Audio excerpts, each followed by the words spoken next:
Emotions were running high as more than 300 protesters gathered in downtown Lethbridge this afternoon in a show of opposition to Bill C-45. Most of the demonstrators came from the two First Nations near Lethbridge, the Piikani and Blood Tribes. They're concerned about changes they say will erode their treaty rights and impact the future generations. Terry Vogt reports.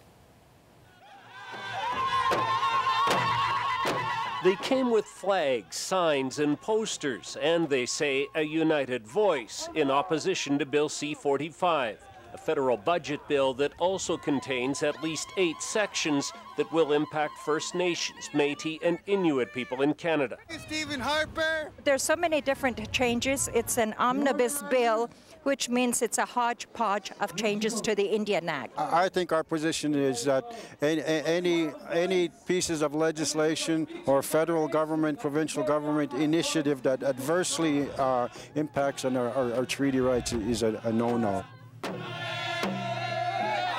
The federal government has already given third reading, and the bill is proceeding to the Senate for debate. But that hasn't stopped the protests. These people say even their employment and cultural enhancement programs may be at stake.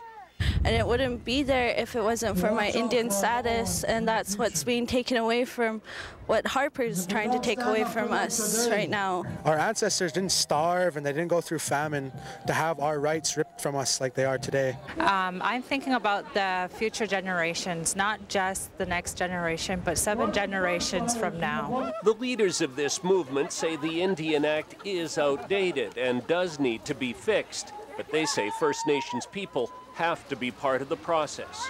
The organizers of this demonstration and First Nation leaders admit they may not be able to stop Bill C-45, but they say they're prepared to continue the fight, even through the courts if necessary.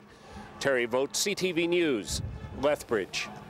First Nations leaders say more protests will likely be held in the coming weeks.